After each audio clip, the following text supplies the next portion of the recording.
The 10th Street Study is a transportation planning study that is a partnership between MetroPlan Orlando, Osceola County, and the City of St. Cloud. The study evaluates 10th Street from US 192, 13th Street, to Narcoossee Road, about 4 miles, and recommends ways to make transportation safer and easier, whether you're walking, bicycling, driving, or riding a bus.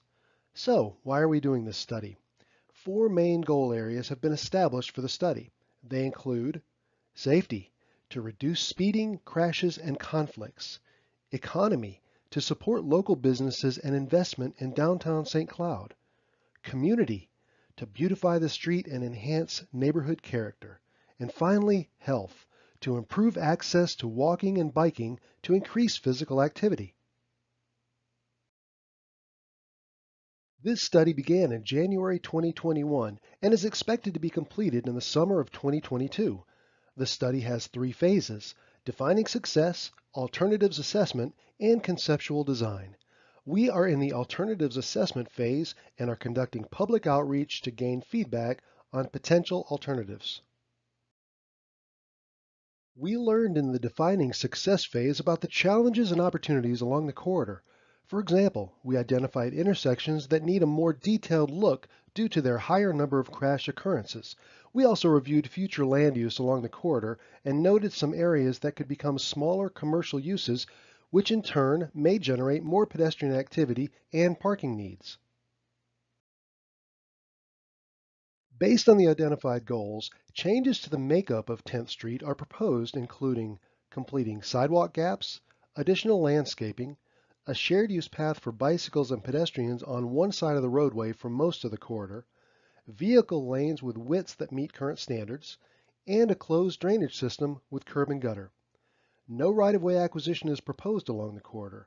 However, a more detailed evaluation will be conducted in the future to identify the approach for stormwater treatment and the potential need for ponds. The Medical Arts Historic Grid area is from US 192 to Eastern Avenue.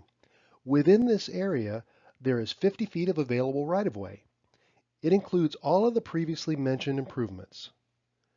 The historic core is actually an area within the historic grid from Missouri Avenue to Maryland Avenue. The historic core limits coincide with where the future land use changes from commercial to residential. In this area, on-street parking is proposed on one side of the street, and landscape areas will be located intermittently between parking spaces along the roadway. An 11-foot shared use path is provided on one side of the street, while the other side of the street will have a 6-foot sidewalk adjacent to the curb. The improvements for a core portion of the corridor, which we have identified as the downtown area, were determined as part of a separate project. The limits are from Massachusetts Avenue to Florida Avenue, and it will include on-street parking on both sides of the roadway. It will have wider sidewalks on both sides, but not a dedicated shared use path. Design for this segment is nearly complete, and the proposed improvements are shown here. The suburban transition segment is from Eastern Avenue to Narcoossee Road. Most of this segment is wider with 80 feet of right-of-way. However, there are narrower portions that are mostly near the cemetery. The areas of increased width allow for more landscaping and trees, along with having the sidewalk and shared use path being further from the roadway. Note that in this option, the proposed vehicle lane width is wider than today's condition and provides larger vehicles more room to maneuver with the new curb and gutter. The intersections along 10th Street are also being reviewed for potential changes.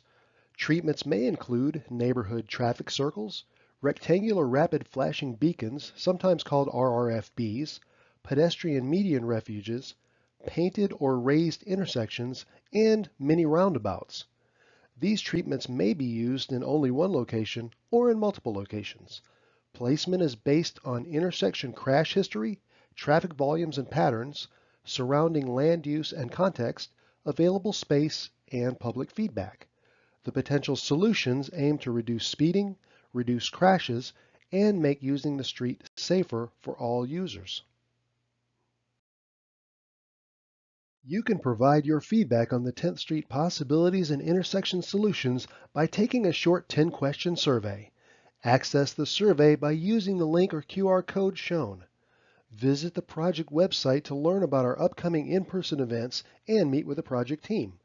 The website will also allow you to stay up to date on the project and sign up for our email list. Thank you, and we look forward to hearing from you.